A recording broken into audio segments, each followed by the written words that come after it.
Kalau ngomongin HP Jepang, kebanyakan orang langsung kepikiran Sony. Padahal ada satu brand lain yang diem-diem udah bikin teknologi layar super canggih, desain beda sendiri, bahkan inovasinya sering lebih duluan dibanding brand lain. Dia itu Sharp Aquos.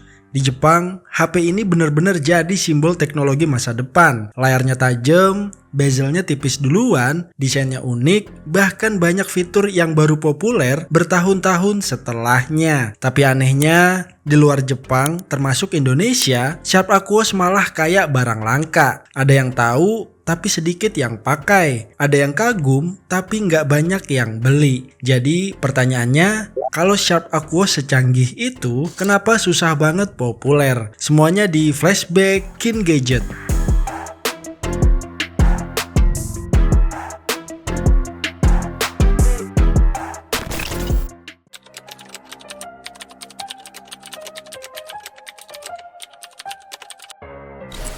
Sebelum bikin smartphone, Sharp sebenarnya udah jadi raksasa elektronik di Jepang yang berdiri sejak 1912. Mereka terkenal lewat TV, kalkulator, kulkas, mesin cuci, sampai panel layar. Bahkan di era layar LCD mulai booming, Sharp termasuk perusahaan yang paling serius ngembangin teknologi itu. Dan bisa dibilang mereka juga pelopor utama yang rilis TV LCD berwarna di tahun 1987. Nama Aquos sendiri awalnya bukan dipakai buat HP. Aquos pertama kali muncul sebagai lini TV premium milik Sharp. Fokusnya satu, yaitu kualitas layar. Jadi sejak awal DNA Aquos emang bukan soal kamera atau gaming, tapi visual.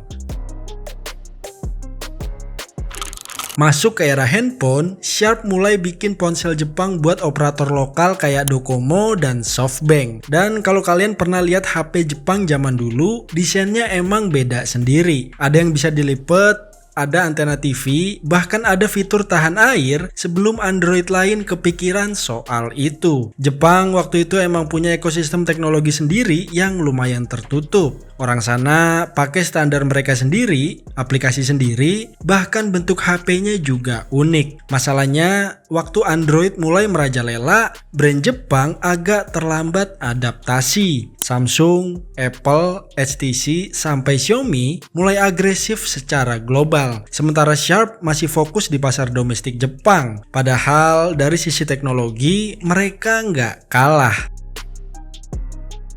Kalau kita lihat sejarah Sharp Aquos, mereka sering jadi brand yang terlalu cepat. Contohnya bezel tipis. Sekarang HP bezel tipis itu biasa, tapi Sharp udah mulai eksperimen desain nyaris tanpa bezel sejak lama. Salah satu yang paling terkenal adalah Sharp Aquos Crystal yang dirilis tahun 2014. Waktu HP lain masih punya dagu dan jeda tebal, Aquos Crystal tampil hampir full layar. Bukan cuma desain, Sharp juga serius di refresh rate tinggi. Mereka mulai ngebawa layar 120 Hz, waktu banyak brand lain masih fokus di 60 Hz. Dan karena Sharp emang ahli panel display, kualitas visual HP mereka sering dipuji sangat nyaman dilihat, warna tajam, dan motion halus. Belum lagi teknologi IGZO atau Indium Gallium Zinc Oxide. Ini salah satu senjata utama Sharp. Jadi IGZO itu teknologi panel yang memungkinkan layar lebih hemat baterai tapi tetap tajam dan responsif. Masalahnya, kebanyakan orang nggak beli HP cuma karena layar. Dan disitulah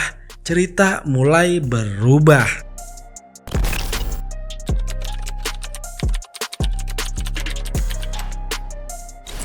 Ada satu hal lain yang bikin Sharp Aquos ini gampang dikenalin, yaitu desainnya beda sendiri. Kadang malah terlalu beda. Waktu brand lain sibuk mikirin desain aman yang gampang diterima banyak orang, Sharp malah sering tampil unik dengan gaya khas Jepang kayak seri Aquos Zero. Ada model yang bodinya kotak kaku kayak Sen series, dan ada yang bezel atas bawahnya aneh kayak seri Aquos R2. Di Jepang, desain kayak gini justru punya daya tarik sendiri. Konsumen sana emang terbiasa sama produk yang unik dan punya karakter kuat. Sharp juga dari awal emang fokusnya bikin teknologi yang menurut mereka menarik, bukan sekedar ikut tren pasar. Makanya banyak fitur Aquos yang sebenarnya lebih maju dari zamannya. Bahkan fitur kayak tahan air juga lebih duluan mereka dorong sebelum akhirnya jadi standar di banyak smartphone sekarang. Masalahnya pasar global nggak selalu ngelihat teknologi kayak gitu sebagai hal utama. Kebanyakan orang beli HP karena kamera bagus, performa kenceng, harga menarik, atau karena brandnya lagi rame dipakai semua orang. Dan disinilah Sharp mulai kesusahan. Jujur aja, identitas Sharp di dunia smartphone emang gak sekuat brand lain. Kalau orang denger Samsung, langsung kepikiran flagship Android. Dengar iPhone, langsung inget HP premium. Xiaomi identik sama value for money. Sedangkan Oppo dan Vivo identik sama promosi besar dan pasar anak muda. Sementara Sharp, banyak orang malah lebih kenal sebagai brand TV atau elektronik rumah tangga. Ditambah lagi Sharp hampir nggak pernah benar-benar serius bikin hype global buat lini Aquos mereka. Promosinya minim, jarang kelihatan gandeng influencer besar, dan jarang banget bikin campaign yang bisa bikin orang penasaran. Padahal di era smartphone modern, produk bagus aja nggak cukup. Sekarang orang beli HP bukan cuma karena spesifikasi, tapi juga karena exposure. Misalnya karena sering muncul di media sosial, di review semua YouTuber, dan karena dipakai temen tongkrongan. Di bagian itu Sharp kalah telak. Mereka terlalu fokus jadi perusahaan teknologi, sementara kompetitor lain udah berubah jadi mesin marketing raksasa. Akhirnya Aquos jadi kayak HP orang tertentu alias niche product. Yang tahu biasanya pecinta gadget, komunitas teknologi, atau orang yang emang suka produk Jepang. Sedangkan pasar umum bahkan jarang tahu kalau Sharp masih aktif bikin smartphone. Ironisnya justru disitulah daya tarik Aquos mulai muncul. Karena walaupun gak populer, HP ini tetap punya identitas kuat. Gak terlalu ikut arus pasar, punya ciri khas sendiri, dan kerasa beda dibanding Android mainstream yang desainnya makin mirip satu sama lain.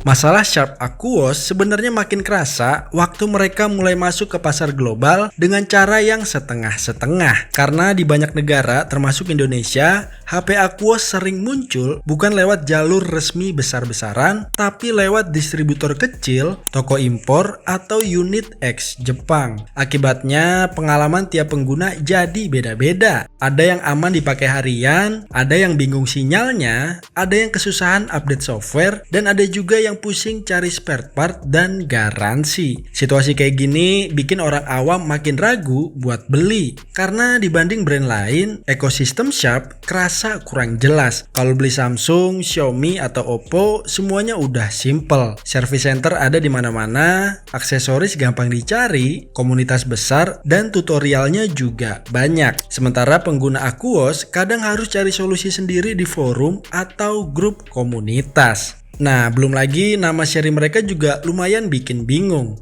Ada Aquos R, Aquos Sense, Aquos Zero, Aquos Wish, Aquos Compact, dan masing-masing punya identitas yang gak terlalu jelas buat pembeli umum. Jadi, walaupun teknologinya keren, branding produknya kerasa kurang nempel di kepala orang.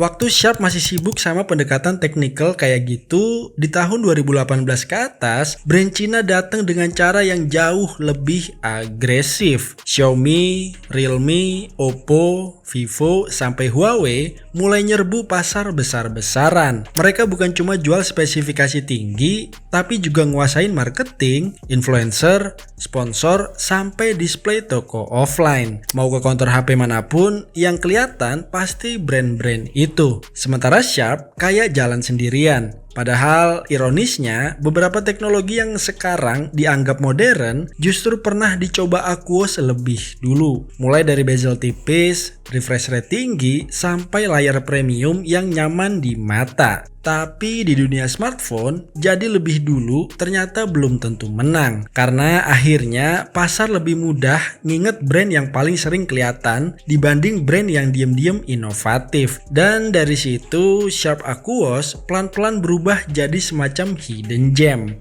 Bukan HP mainstream, bukan HP paling laris, tapi punya kelompok penggemar yang loyal banget. Biasanya mereka suka karena satu hal yang susah dijelasin lewat spesifikasi, yaitu pengalaman pakainya. Makanya sampai sekarang, Aquos sering dianggap sebagai HP orang pengerti alias niche product. Bukan karena eksklusif atau mahal, tapi karena yang suka brand ini biasanya emang tahu apa yang mereka cari. Dan mungkin itu juga yang bikin Sharp tetap bertahan sampai hari ini. Walaupun gak seramai brand lain, mereka masih punya identitas yang kuat di mata penggemarnya. Jadi gimana menurut kalian? Kalau ada info yang kurang, tulis di komentar ya. By the way, ini suara asli, bukan AI atau robot. Segitu aja info dari Nayonet. Gua Rio, signing out.